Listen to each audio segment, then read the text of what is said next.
Om Shanti.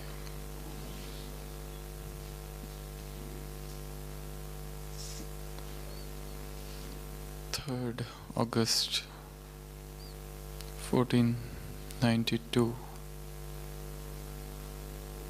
Spain से एक यात्री क्रिस्टोफर कोलंबस समुद्री यात्रा पर निकल पड़ा। उसके पास 3 नाव थी, 3 जहाज थे बड़े बड़े, और लगभग 90 लोग क्रू मेंबर्स उसके साथ ही। और जब वो निकल रहा था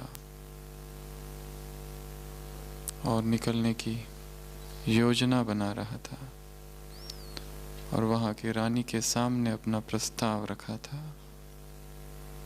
सभी लोगों ने उसका विरोध किया।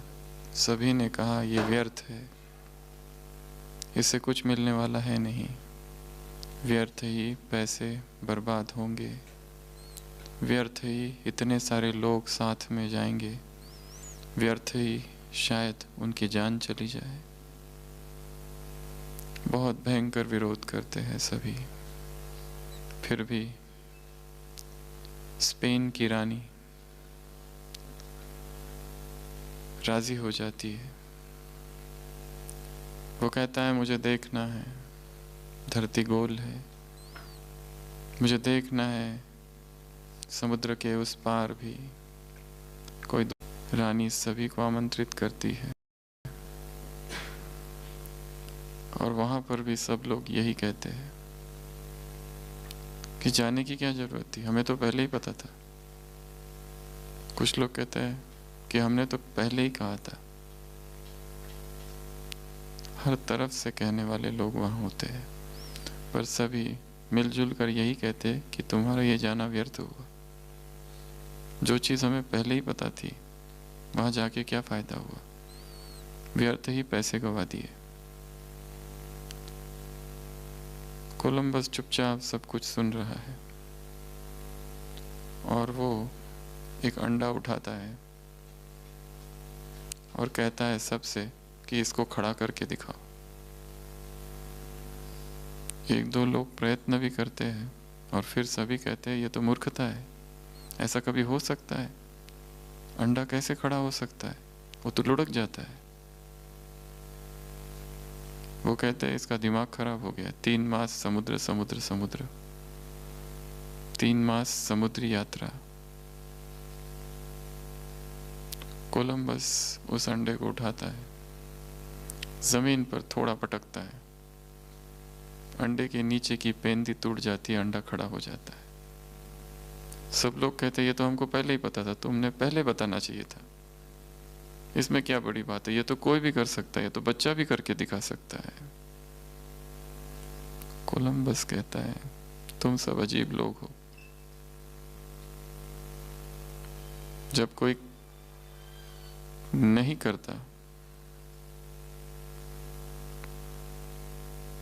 तुम कहते हो ये नहीं हो सकता, और जब कोई करके दिखाता है तो तुम लोग कहते हो कि ये कोई भी कर सकता है। दूसरों की सफलता को हम स्वीकार ही नहीं करते। अगर कोई सफल हो भी जाए तो हम कहते हैं ये बहुत आसान है, ये कोई भी कर सकता है।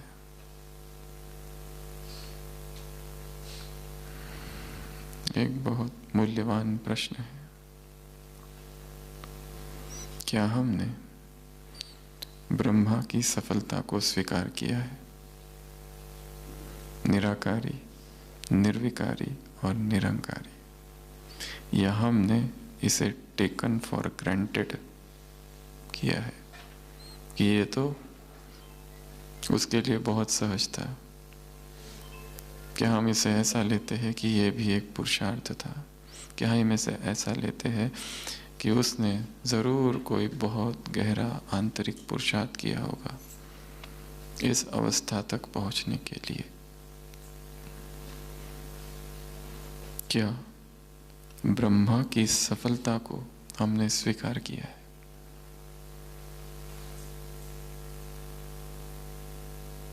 या ये मान लिया है कि इसमें कोई बड़ी बात नहीं है, वो समय दूसरा था इसलिए हो गया, उसे भगवान की मदद थी इसलिए हो गया,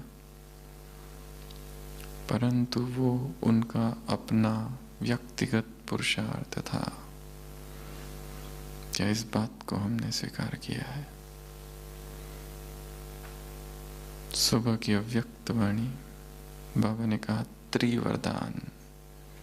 कौन से त्रिवरदान है?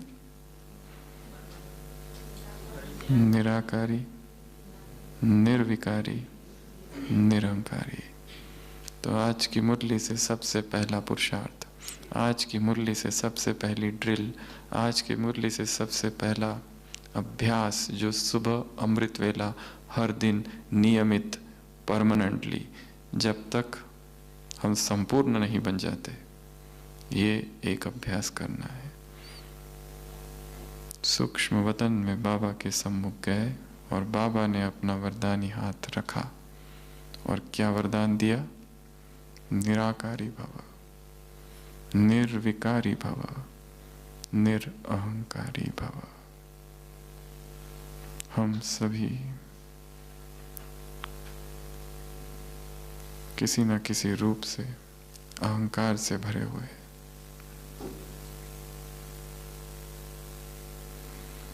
अध्यात्म की परिभाषा दो शब्दों में है अंग्रेजी में, एम्प्टिंग और इफेजिंग। एम्प्टिंग अर्थात स्वयं को खाली कर देना, और इफेजिंग अर्थात उस मैं को मिटा देना। एम्प्टी और इफेज। तो सबसे पहला पुरुषार्थ, सबसे गहरा पुरुषार्थ, सबसे श्रेष्ठतम पुरुषार्थ, जिस पुरुषार्थ में सारा पुरुषार्थ समाहित है, वो है निराकारी, निर्विकारी, निरंकारी। क्योंकि ये तीनों ही जब नहीं होंगे तो सेवाओं में क्या क्या होगा? निराकारी नहीं होंगे तो सेवाओं में क्या होगा? दूसरी आत्मा स्मृति स्वरूप नहीं हो पाएगी। आत्मा का तीर किसको लगता है? आत्मा को। निर्विकारी नहीं होंगे तो आत्मा का क्या होगा? शूद्र वंश से परिवर्तित हो ब्राह्मण वंशी नहीं बन पाएगी। और निरंकारी यदि नहीं है तो सेवाओं में क्या होगा? निर्माण नहीं तो निर्माण नहीं, सेवाओं में सिद्धि, सेवाओं में सफलता नहीं। तो ये तीन शब्द है, त्रिवरदान, त्रिशब्द, जिसके इर्द गिर्द सारी संपूर्णता घूमती है। संपूर्णता का केंद्र बिंदु है यह पुरुषार्थ, निराकारी, निर्विकारी और निरंकारी। तो पहली बात बताई, ये स्वीकार करो। और केवल ब्रह्मा का ही पुरुषार्थ नहीं, जिसको भी हम सफल होते देखते हैं उसकी सफलता को स्वीकार करना है कि यदि इसने ये पाया तो जरूर कुछ तो किया होगा। अचानक कोई परम धाम से टपकता नहीं है। किसी कला को लेकर सीखनी होती है, हर बात सीखनी होती है। लौकिक में ही सारी चीजें सीखनी होती है तो अलौकिक में कितना सीखना पड़ेगा। फिजिकल ड्रिल सीखनी पड़ती है तो स्पिरिचुअल ड्रिल्स भी सीखनी पड़ेगी। स्पिरिचुअल फिजिकल ड्रिल्स में मास्टरी अगर हो सकती है तो स्पिरिचुअल ड्रिल में भी मास्टरी हो सकती है।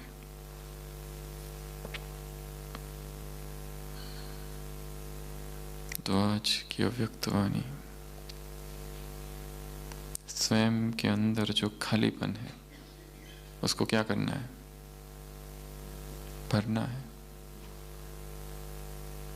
अगर खालीपन है तो क्या होता है? बुद्धि में हलचल। अगर खालीपन है तो क्या होता है? सुबह की अव्यक्तवाणी, महाराष्ट्र ग्रुप। खालीपन है तो क्या होता है? खालीपन है तो क्या होता है? पढ़ी है ना? माया को आने की मार्जिन रहेगी। ब्राह्मणों को विकारों का कोई आकर्षण नहीं है, परंतु जब जब खालीपन होगा, स्वयं बुद्धि विकारों की ओर जाएगी। बाबा के महावाक्य है, माया छोड़ेगी ही नहीं उस जगह को। जहाँ खालीपन है वहीं से आक्रमण होगा, और जहाँ खालीपन है वहाँ माया को आने की मार्जिन है, और जहाँ माया को आने की मार्जिन है वहाँ बुद्धि में हलचल है। जहाँ बुद्धि में हलचल है वहाँ फिर द्वंद्व है। माया आई, माया को भगाया, और इसी में ही समय जाएगा। और फिर कहेंगे कितने समय में करेंगे हम? 2 वर्ष 3 वर्ष। ब्राह्मणों के लिए स्लोगन है, अब नहीं तो कब नहीं। अब करना है, इसी समय करना है, अब करना है, नाउ।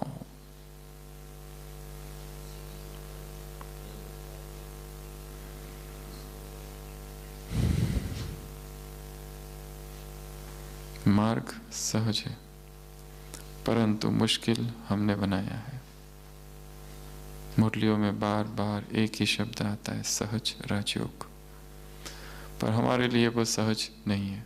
हमारे लिए क्या है? कठिन, मुश्किल राजयोग। मुरली में तो बाबा ने सेवा के संकल्पों को भी मना किया है योग में।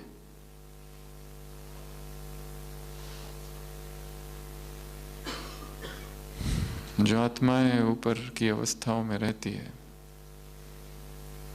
वो भरपूरता का अनुभव करती है, और जो आत्माएं नीचे की अवस्थाओं में रहती है उनमें खालीपन होता है। स्पिरिचुअल वैक्यूम, स्पिरिचुअल एम्प्टीनेस, आध्यात्मिक रिक्तता, एक अकेलापन, एक खालीपन। ये खालीपन ही खींचता है विकारों की तरफ। नहीं तो विकारों में हमें कोई रस नहीं है। पर आत्मा, प्रकृति का नियम है, कोई भी स्थान रिक्त नहीं रह सकता। Nature abhors vacuum. प्रकृति को घृणा है वैक्यूम से, रिक्तता से। जो भी स्थान रिक्त होगा भर दिया जाता है। ऐसी कोई जगह नहीं है सृष्टि पर जो खाली है। प्रकृति को पसंद ही नहीं है खालीपन। और जब ब्राह्मण अपनी प्राप्तियों से खाली हो जाते हैं तो फिर मार्जिन किसको है आने की, और कौन भरता है? माया, विकार, कमजोरी, आकर्षण।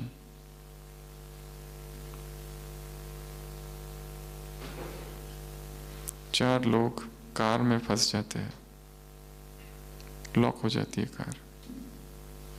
पहला कहता है हम इंजन के रास्ते से निकल जाते हैं, जल्दी करो। दूसरा कहता है नहीं, हम डिक्की के रास्ते से निकलेंगे। तीसरा कहता है क्यों ना हम दरवाजे को, हैंडल को तोड़ दे। चौथा कहता है जो करना है जल्दी करो, बारिश होने वाली है और हमारी कार में छत भी नहीं है।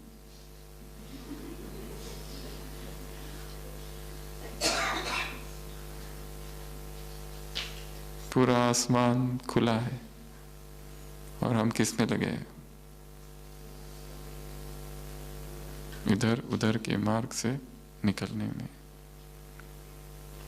एक ईसाई भक्त, क्रिश्चियन डेवोटी ने अपना एक अनुभव कभी सुनाया था कि वो और उसके मित्र कार में जा रहे थे और एक भयंकर एक्सीडेंट हो गया कार का खाई में। और उसे ऐसा अनुभव हुआ कि जीसस क्राइस्ट का हाथ उसे दिखा। उस हाथ ने उसे पकड़ लिया और उस कार से निकाल कर बाहर फेंक दिया। उसके तीनों ही मित्र मर गए, वो अकेला बच गया। An invisible hand of God. ऐसा अनुभव हुआ कि किसी ने मुझे पकड़ लिया है। भक्तों को आज बाबा ने कहा ना, दो प्रकार की आत्माएं हैं, एक पहचानने वाली और दूसरी पहचानने का प्रयत्न करने वाली, दूसरी पुकारने वाली, दूसरी परखने का प्रयत्न करने वाली। अगर जिन्होंने पहचाना नहीं है, जो पहचानने का प्रयत्न कर रही है, पुकार रही है, उनके ये अनुभव है कि भगवान ने उसी दम तेरा वो आना न भूल पाएंगे। उसी दम वो आ गया और उसने अपने हाथ से मुझे बचा लिया। द पावर ऑफ ग्रेस कहा जाता है इसे, ऊपर उठना। गुरुत्वाकर्षण शक्ति नीचे खींचती है, पर जो आध्यात्मिक राही है वो ऊंचे की ऊंची उड़ान उड़ता है। पावर ऑफ ग्रेस, छत खुला है, ऊपर उड़ो।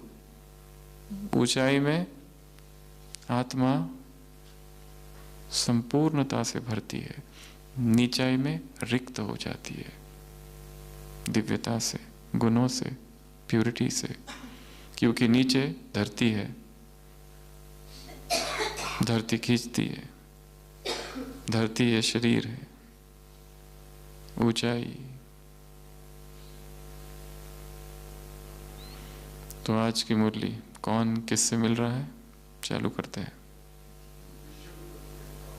विश्व रचयिता है, संसार के लोग भी उसे रचयिता मानते हैं, संसार के लोग भी उसे जन्मदाता मानते हैं, संसार के लोग भी उसे पालनहार मानते हैं, और हम भी मानते हैं। पर हमारे मानने में और उनके मानने में क्या भेद है, क्या अंतर है? हम भी मानते हैं कि वो पालनहार है, वो दाता है, वो रचयिता है, वो जन्मदाता है, वो भी मानते हैं। तो हमारे और उनमें, उनके मानने में क्या अंतर है?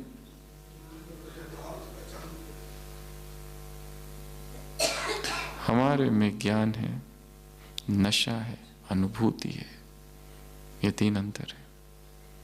हमारे पास ज्ञान युक्त समझ है, हमारे पास नशा है और अनुभूति है। उसकी अनुभूति के आधार से, नशे के आधार से, नॉलेज के आधार पर तुम मानते हो कि वो रचयिता है। ये अंतर है उनके मानने में और हमारे मानने में। तो विश्व रचयिता बाप किसको देख रहा है? किसको देख रहा है? मुरली की पहली लाइन,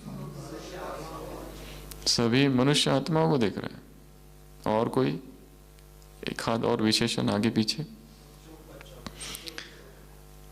विश्व की आत्माओं रूपी बच्चों को, उसके अंदर फादरली फीलिंग है। उसे ये प्रैक्टिस नहीं करनी पड़ती है कि ये मेरे बच्चे हैं, हमें करनी पड़ती है कि वो बाप है।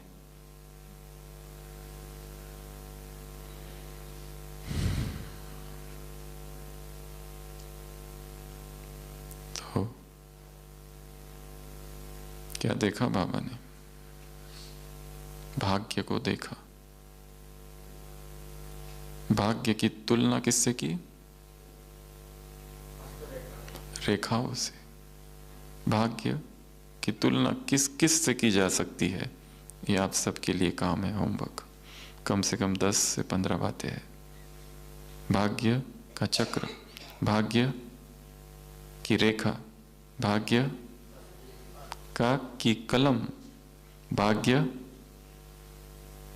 इसको यहीं छोड़ देते हैं, ये आपको करना है। भाग्य की तुलना सारी अव्यक्त वाणियों में और साकार वाणियों में किस किस से की गई है?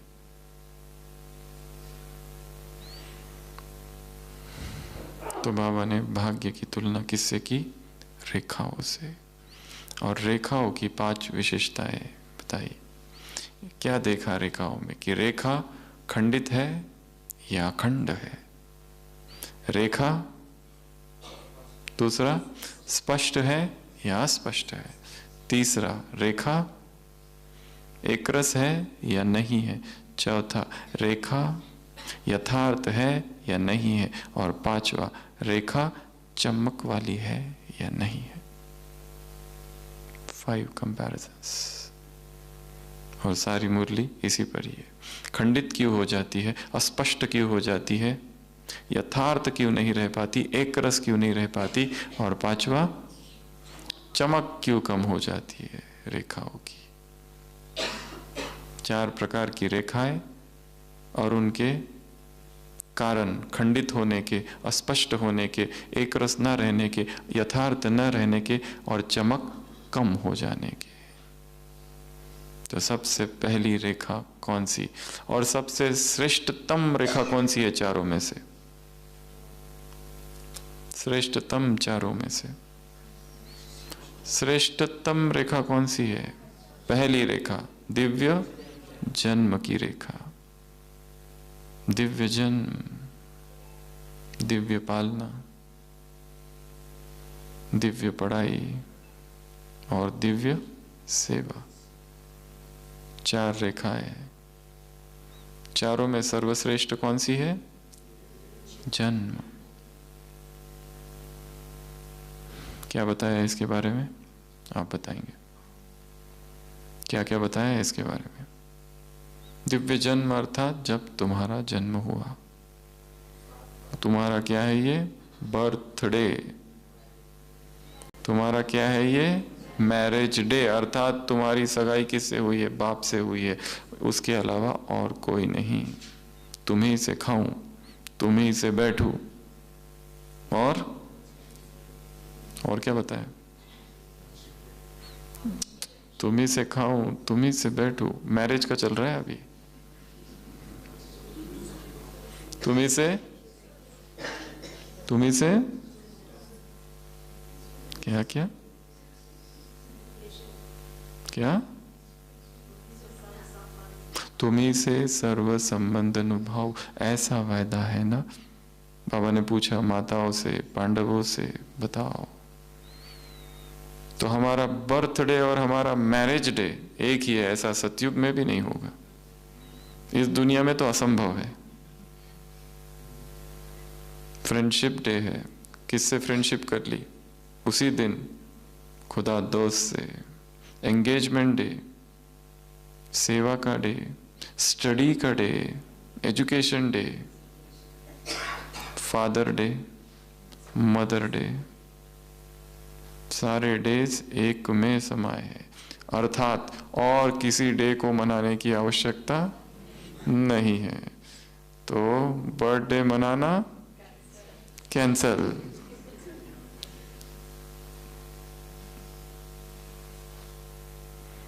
एक ही दिन में सारे दिन समाहित है, बाकी सब यादगार मात्र है। और बाकी सबको मनाना टाइम वेस्ट और एनर्जी वेस्ट है। फिर केवल जो हमारा अलौकिक जन्म दिवस है उसी को मनाना है। और कहाँ मनाना है? अपने ही मन में तपस्या करते हुए कि ये मेरे जीवन का सर्वश्रेष्ठ दिवस है जब भगवान के द्वारा जन्म हुआ है। नशा, अनुभव और ज्ञान। तो बाकी सारे बर्थडे सेलिब्रेशंस क्या करेंगे? कैंसल। ना लौकिक ना अलौकिक, कोई बर्थडे सेलिब्रेशंस की आवश्यकता नहीं है।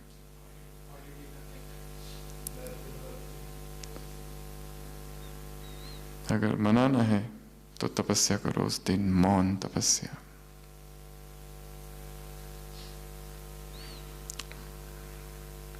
नहीं तो ये सारे डेज हमें बाह्यमुखी बनाएंगे।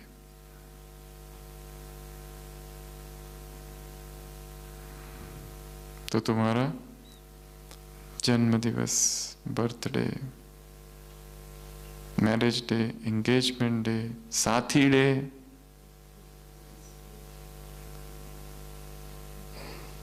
पढ़ाई का दिन, ये क्या होता है? पढ़ाई का डे, सब एक ही है। संसार में जितने डेज होंगे ना, तुम्हारा बस एक है।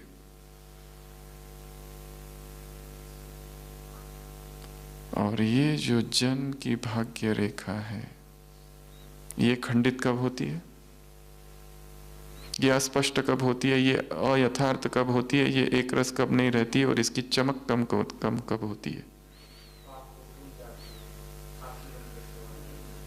वो यहां नहीं है।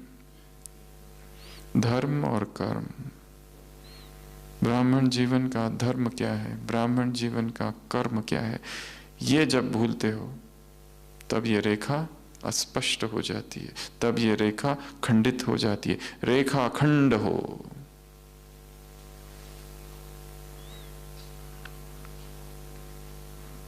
ये रेखा इतनी बड़ी हो कि इसके सामने सारी रेखाएं छोटी पड़ जाए। वो अकबर बिरबल वाला, छोटी एक लाइन खींचते हैं, बिना हाथ लगाए लाइन को क्या कर दो बड़ा, कोई नहीं कर पाता। बिरबल क्या करता है, एक बड़ी लाइन खींच देता है, तो छोटी वाली अपने आप, पहली लाइन अपने आप छोटी हो गई।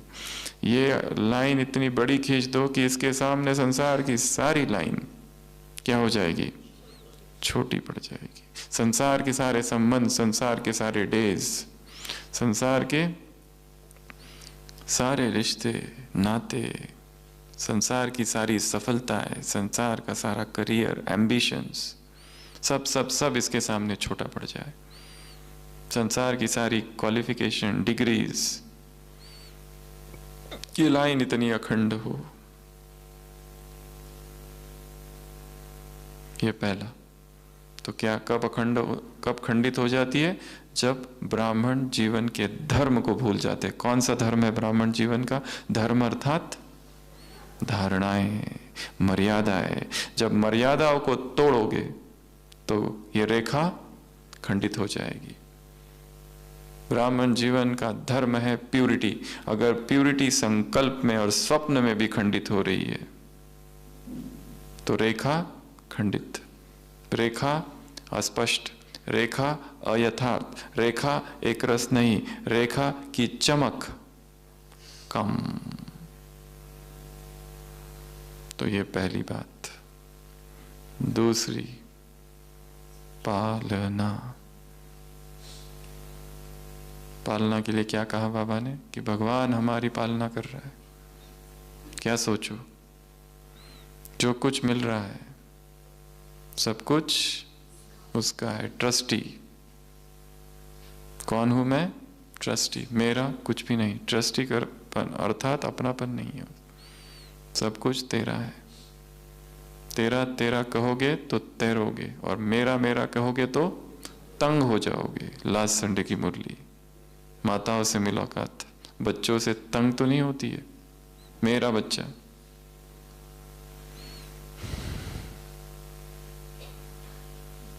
तन मन धन, बाबा ने कहा प्रवृत्ति वाले या समर्पित, सभी के लिए। क्या समझो उसका है, क्या समझो उसका दिया हुआ है, तो हल्कापन रहेगा। जहां मालकियत आ जाती है वहां भारीपन आ जाता है। ओनरशिप बहुत टेंशन क्रिएट करता है। ओनरशिप बाध्यकारी है, बाइंडिंग है, बंधन है।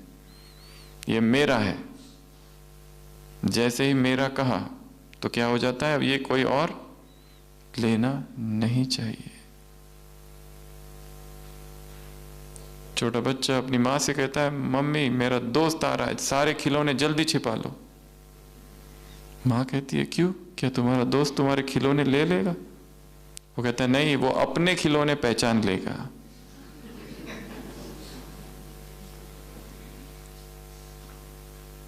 ये मेरे, ये उसके, और मेरे कोई दूसरा नहीं लेना चाहिए। अगर मैं दूसरे का लूं तो वो वापस ना लेना चाहिए।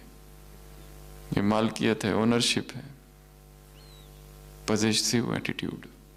जहां पॉजिटिव एटीट्यूड है, जहां ओनरशिप, मालकियत, स्वामित्व का भाव है, वहां पर बहुत दुख है, बहुत बंधन है, बहुत पीड़ा है, लगाव है, मोह है, आसक्ति है।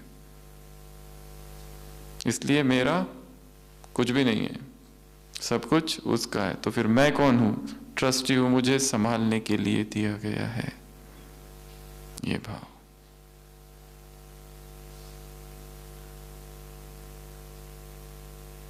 पालना कौन करता है? यहाँ पर ब्रह्मा माँ। कैसे पालना करता है? तुम्हारी शक्तियों से। तुमको क्या बना देता है? मास्टर सर्वशक्तिवान। अब ये तुम पर है कि उन शक्तियों को कितना कार्य में लगाया। ये रेखा खंडित कब हो जाती है, अस्पष्ट कब हो जाती है, अयथार्थ कब हो जाती है, एक रस कब नहीं रहती और चमक कब कम हो जाती है? जब शक्तियों को कार्य में नहीं लगाओगे तब। ढेर सारी शक्तियां, इन शक्तियों के साथ खेलते रहना है, सारे दिन भर कहीं पर सहन करना है, कहीं पर समा लेना। इतनी बातें सुनने में आती है, कहीं पर समाना होगा, कहीं सहन करना होगा, कहीं पर सहयोग देना पड़ेगा, कहीं पर फटाफट समेटना होगा अपने आप को, जज करना पड़ेगा, डिस्क्रिमिनेट करना पड़ेगा, परखना होगा, निर्णय लेना पड़ेगा। अनिर्णय की अवस्था बड़ी दुखदायी अवस्था है। करूं कि नहीं करूं, जाऊं कि नहीं जाऊं, टू बी और नॉट टू बी, बीच की अवस्था है। जाऊं कि नहीं जाऊं, होगा कि नहीं होगा, करना चाहिए कि नहीं करना चाहिए, उसी में ही जीवन बीत जाता है। पर निर्णय ही नहीं कर पाते लास्ट तक। इनडिसीजन की अवस्था, इन टू माइंड्स कहते हैं अंग्रेजी में, दुविधा की अवस्था है। जितना जल्दी हो सके मन में जो भी दुविधा है उससे बाहर निकलना है। फिर इसके लिए जो कुछ करना है वो करो, और यह हर एक का व्यक्तिगत पुरुषार्थ होगा क्या करना चाहिए। तो दूसरी रेखा कौन सी है? कौन सी रेखा है? पालना की। और खंडित ना हो इसके लिए क्या करेंगे? शक्तियां। माँ क्या देती है? शक्ति। और पिता क्या करता है? योग्य बनाता है। पिता योग्य बनाता है, माँ शक्तिशाली बनाती है। मराठी में एक किताब है, महाराष्ट्र में श्यामची आई, श्याम की माँ, साने गुरुजी। वो छोटा सा बच्चा श्याम अपने जीवन की घटनाओं का उसमें वर्णन करता है। उसकी माँ है, स्ट्रिक्ट है। दिखाया है उसके पिताजी जेल में जाते हैं, स्वतंत्रता की लड़ाई चल रही है। शाम को उसके मित्र लेने आते हैं नदी में तैरने के लिए, कुएं में तैरने के लिए। वो चुप के बैठ जाता है। उसकी माँ उसके मित्रों को कहती है कि ऊपर बैठा है, ले जाओ उसको, और वो जबरदस्ती ले जाते हैं उसको।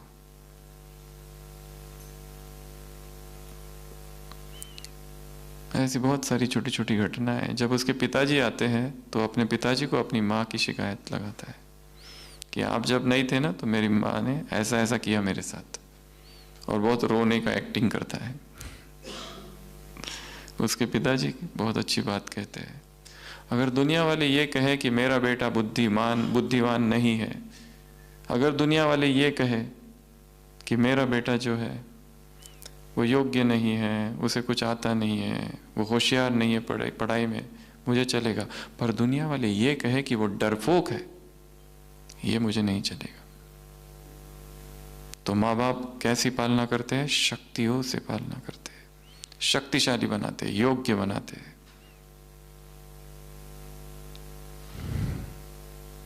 तो दूसरा पालना। तीसरी रेखा कौन सी है? परमात्मा पढ़ाई की रेखा। इसमें क्या करना है? ये रेखा अस्पष्ट कब हो जाती है, ये रेखा धूमिल कब हो जाती है, ये रेखा अखंड क्यों नहीं रह पाती? जब जब जब जब मनन चिंतन तो शब्द ही नहीं है उसमें। जब किस बात की स्मृति नहीं रहती है? अपने स्टेटस की। कौन सा स्टेटस? फरिश्ता सो देवता। जब लक्ष्य को भूल जाते हो क्या मिलने वाला है, तब ये जो रेखा है पढ़ाई की, ये क्या हो जाती है? अस्पष्ट हो जाती है, अखंड नहीं रह पाती, अयथार्थ नहीं रह पाती, चमक कम हो जाती है। निरंतर स्टूडेंट्स की बुद्धि में क्या रहना चाहिए? पढ़ाई। निरंतर स्टूडेंट्स की बुद्धि में क्या रहना चाहिए? मुझे पढ़ना है, मेरा लक्ष्य सामने है। क्या हम ऐसे स्टूडेंट्स हैं? सबको दूसरा होमवर्क दे रहे। स्मार्ट स्टूडेंट्स के क्या क्या लक्षण है? एक स्मार्ट स्टूडेंट होता है ना, क्या करता है वो, बताएंगे? होमवर्क करता है, क्लास वर्क करता है, होमवर्क करता है, दोनों करता है। स्मार्ट स्टूडेंट क्या करता है? पंक्चुअल होता है। स्मार्ट स्टूडेंट को टीचर के प्रति सम्मान होता है। स्मार्ट स्टूडेंट कैसा होता है? पहले ही पढ़ के जाता है, एडवांस्ड, बहुत इंटरेस्टेड होता है। और स्मार्ट स्टूडेंट कैसा होता है? स्मार्टफोन चलाता है।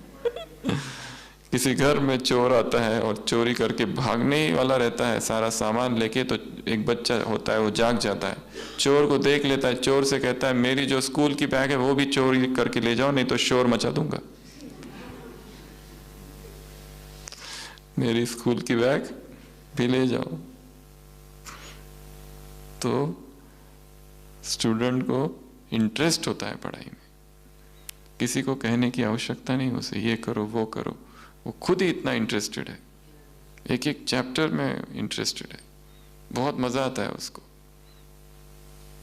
फर्स्ट आने का एडिक्शन हो जाता है उसे। क्या हो जाता है?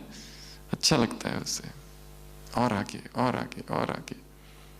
ये लक्षण है स्मार्ट स्टूडेंट का। स्मार्ट स्टूडेंट मॉनिटर होता है, दूसरों को भी, जो कमजोर है उनको भी पढ़ाता है।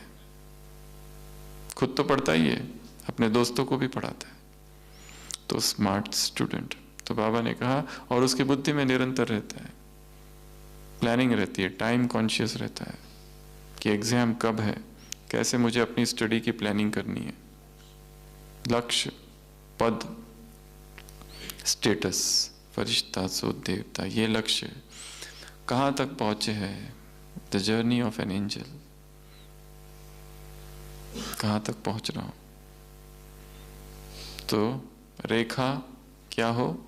अखंड, रेखा स्पष्ट, रेखा यथार्थ, रेखा एक रस, और रेखा चमकीली, चमकदार। ये चारों ही चीजें कम हो जाएगी अगर भूल जाते हैं तो। चौथी लाइन कौन सी बताई? निस्वार्थ सेवा। उसमें 3 पॉइंट। पहला, निराकार। अगर निराकारी स्थिति में सेवा नहीं की तो क्या होगा? क्लास की शुरुआत यहीं से की थी हमने।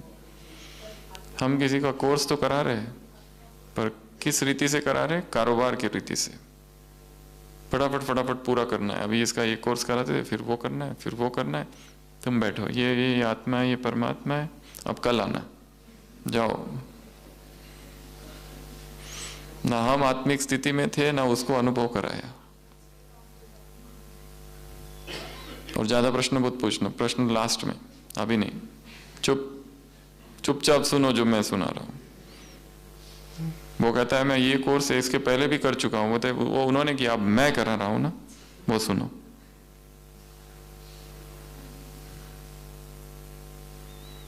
ट्रेन में मिलते हैं ना लोग, तो वहां पूरा 1 घंटे में 7 दिन का पकड़ के उसको ऐसा कोर्स करा देते हैं, पता नहीं ये मिलेगा कि नहीं मिलेगा। ऐसी बेरहमी से रहम करते उस पर,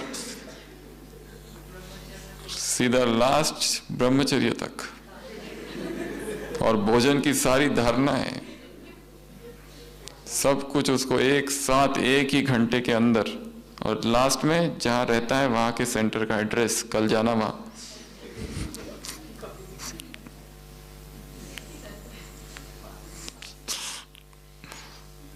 उसने जो कुछ समझा नहीं समझा, हमें अपनी प्रजा बनानी है बस।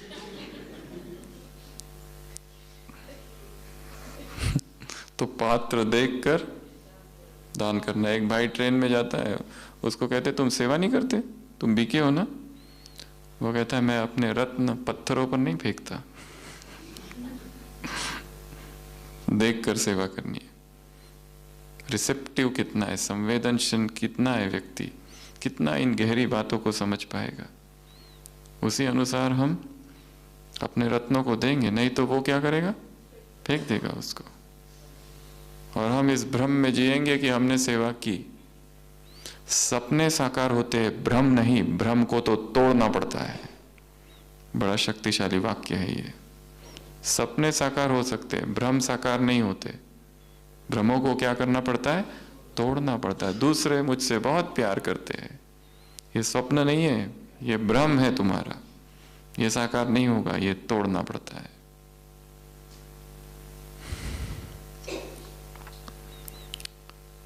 तो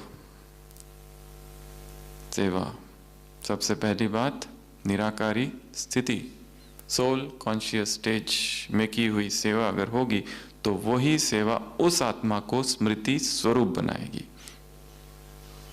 अगर नहीं है तो वो स्मृति स्वरूप नहीं बनेगी। ये पहली बात। दूसरा, हम खुद में ही यदि विकार है और हम कोर्स कर रहे हैं,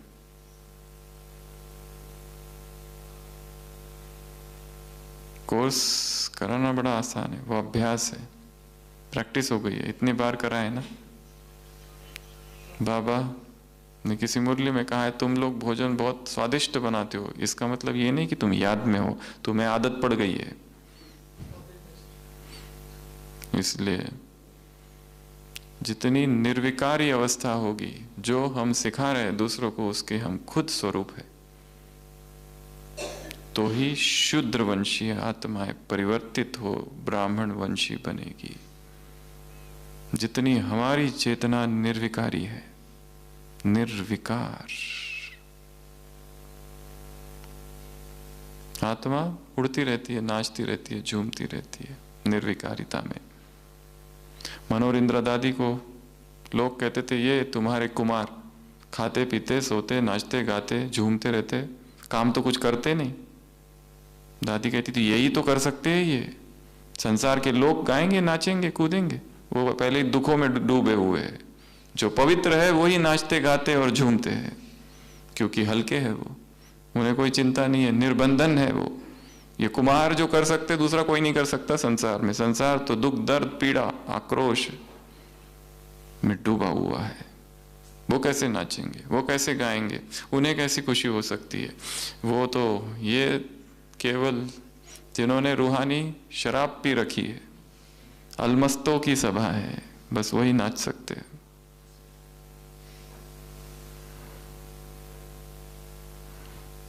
निर्विकारिता। यदि हमारे अंदर झूठ है और हम सत्य की शिक्षा दूसरों को दे, बहुत अच्छे तरीके से दे, हमारी भाषा बहुत अच्छी हो, व्याकरण परफेक्ट हो, धारा प्रवाह वाणी हो, फ्लुएंट स्पीच, प्रभाव पड़ेगा क्या? ऊपर ऊपर से तो पड़ेगा, तालियों की गड़गड़ाहट होगी और हॉल के बाहर जाते ही सब भूल गया। और सत्यवादी व्यक्ति थोड़ा सा बोलता है परंतु वो दिलों को छू जाता है। एक नेता किसी गांव में आते कहते कहो, गांव वाले कहते हमारी दो समस्याएं हैं। क्या समस्या है बताओ, मैं अभी सॉल्व किए देता हूं। पहला, गांव में कोई डॉक्टर नहीं है। नेताजी अपना फोन लेते हैं, फोन घुमाते हैं, इधर उधर बातें करते हैं 10 मिनट, फिर कहते हैं सॉल्व हो गया, कोई प्रॉब्लम नहीं, डॉक्टर आ जाएगा। दूसरी समस्या क्या है? गांव वाले कहते हैं हमारे गांव में फोन का नेटवर्क नहीं है, मोबाइल का नेटवर्क नहीं है। हम में यदि झूठ है तो हम सच की शिक्षा नहीं दे सकते। तो दूसरा निर्विकारिता, और तीसरा निरंकारी। निर्माण नहीं तो निर्माण। बड़ा न, एक है छोटा न, एक है बड़ा न। कंस्ट्रक्शन भी नहीं कर सकते। छोटा न अर्थात मान रहित, निरंकारी, मान की कामना रही, वो नहीं है तो निर्माण सफलता सेवा में नहीं हो सकती। अगर अहंकार है तो रेखा खंडित, अगर विकार है तो रेखा खंडित, अगर निराकारी अवस्था नहीं तो रेखा खंडित। तो कितनी रेखाएं हो गई? 4। पहली जन्म, दूसरी पालना, तीसरी पढ़ाई, चौथी सेवा। 4 रेखाएं। गीता पाठशाला वालों से बाबा ने बातें की, क्या कहा उनसे? गीता पाठशाला वालों से क्या कहा? हे अर्जुन, है अभी अमृत वेला किया जाने वाला, अमृत नहीं मुरली के समय यह प्रयोग करना है। रथ पर मैं बैठा हूं, बाबा ने कहा खुद को अर्जुन समझो और भगवान मुझे गीता सुना रहा है, यह अभ्यास करो। तो अमृत वेला क्या समझना है? मैं कहाँ खड़ा हूं? रथ पर हूं। धर्म क्षेत्रे कुरुक्षेत्रे दोनों तरफ सेनाएं हैं और भगवान मेरे रथ पर बैठा हुआ है और मुझे श्री भगवान उवाच गीता सुना रहा है। हे अर्जुन, हे कौन्तेय सुन,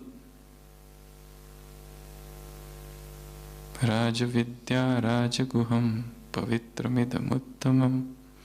हे अर्जुन सुन, मैं जो सुना रहा हूं वो राजविद्या है, पवित्र को पवित्र करने वाली है। प्रत्यक्षावगमम धम्य, भगवान की वाणी सुननी है। ये अभ्यास कब करना है? मुरली सुनते समय। हे अर्जुन कौन है?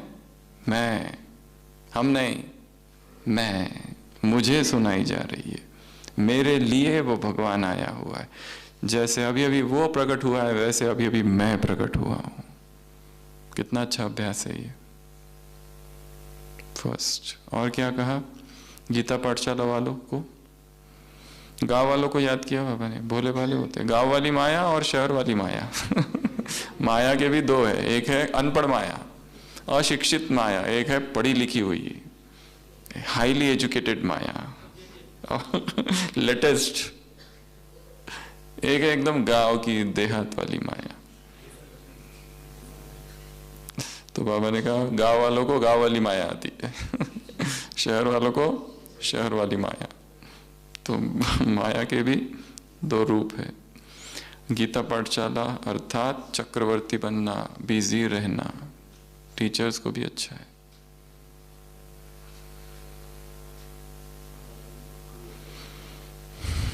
तो माया के हर रूप को जानना है, गांव वाला रूप भी और शहर वाला रूप भी, ठीक है। उसके बाद में टीचर्स से मुलाकात, क्या कहा? क्या कहा? टीचर्स, दुकान और घर, ये क्या है मधुबन? घर, और वो क्या है? दुकान। तो घर में बैठे हुए सोते समय भी लोगों को क्या याद आता है? दुकान। ऐसा ना हो, ऐसा नहीं होना चाहिए। टीचर अर्थात समर्पित, समर्पण अर्थात जब चाहो तब बुद्धि को 1 सेकंड में जहां चाहो वहां टिका सको, जिस स्थिति में चाहो उस स्थिति में टिका सको। मधुबन में है तो सेवाधारी, सेवा में है तो मधुबन, इधर उधर कहीं पर भी जा सको। ये है टीचर्स। दूसरा, टीचर्स ने प्रश्न पूछा सेवा के समय क्या होता है? योग के समय सेवा के संकल्प। बाबा ने कहा यह भी नहीं होना चाहिए, अशरीरीपन, निराकारी निर्विकारी निरंकारी, ये भी नहीं होना चाहिए कि सेवा के संकल्प आते रहे। नहीं तो क्या होगा? फेल। कंट्रोलिंग पावर नहीं, और कंट्रोलिंग नहीं तो रूलिंग नहीं, और रूलिंग नहीं तो रूलर कैसे बनेंगे फिर? तो ये भी एक अभ्यास है। 1 सेकंड में सूक्ष्म वतन, परम धाम, मधुबन, 4 धाम, केंद्र, सेवा। अभी अभी सेवा की, अभी अभी योग, अभी अभी बहुत बात की और अभी अभी चुप, पिन ड्रॉप साइलेंस। तो ये अभ्यास करना है। तो मुरली में कितनी सारी, ढेर सारी सूक्ष्म बातें यहाँ वहाँ छिपी हुई है। जितना होमवर्क बनाना चाहो बना सकते हैं, निकालना है उसको। कई बार पढ़ना, एक बार पढ़ने से नहीं होगा, पढ़ाई की लाइन यदि खंडित अखंड रखनी है तो निरंतर ज्ञान ही बुद्धि में और कुछ भी नहीं, बाकी सभी व्यर्थ बातें हटा देनी है। मुरली को पढ़ते रहना, पढ़ते रहना, पढ़ते रहना, तब तक जब तक पी ना लो उसको पूरा के पूरा। ये काम नहीं करेंगे तो बुद्धि कहाँ जाएगी? मन खाली होगा, और खाली होगा तो माया अटैक करेगी। फिर ये क्या करता है, वो क्या करता है, इसके जीवन में क्या, उस डिपार्टमेंट में क्या, इसने क्या किया, उसने क्या किया, व्यर्थ में जाएगी, दूसरों के जीवन में जाएगी, पर्सनल लाइफ में इंटरफियर करेंगे और हमारी बुद्धि भ्रष्ट होगी। ऐसे कैसे? ऐसे त्रिवरदान बाप से लेने वाली आत्माओं को, ऐसे दिव्य जन्मधारी आत्माओं को, ऐसे सदा मायाजीत आत्माओं को, ऐसे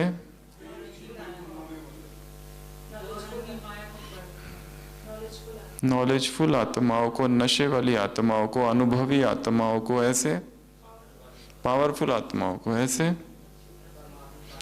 परमात्मा पालना में पलने वाली आत्माओं को, ऐसे निराकारी, निर्विकारी, निरंकारी के लक्ष्य को प्राप्त करने वाली आत्माओं को, ऐसे निस्वार्थ सेवा करने वाली आत्माओं को, ऐसे पढ़ाई के स्टेटस को स्मृति में रखने वाली आत्माओं को, ऐसे तीव्र पुरुषार्थी आत्माओं को। यह है तीव्र पुरुषार्थ, अब नहीं तो कब नहीं, ऐसे अखंड भाग्यवान आत्माओं को, ऐसे नष्ट मोहा बंधन मुक्त आत्माओं को, बाप को भी अपना वारिस बनाने वाली आत्माओं को, ऐसे सहनशील आत्माओं को, ऐसे सरल चित्त आत्माओं को, ऐसे दिल तख्त नशीन सो भविष्य तख्त नशीन राज्य तख्त नशीन के अधिकारी आत्माओं को, ऐसे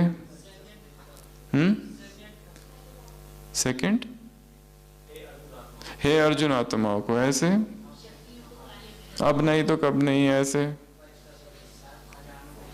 सर्व खजानों को विल करने वाली ब्राह्मण सो फरिश्ता, ऐसे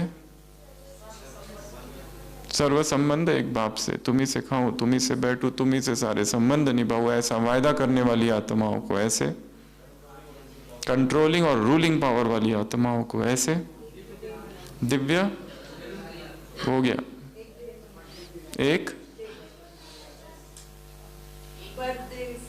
एक ही डे में सारे डेज मनाने वाली आत्माओं को, और बाकी सारे बर्थडे आज से कैंसल, और दूसरे मनाए तो मनाने दो उनको, हैप्पी बर्थडे टू यू, पर हम अपना ना मनाए।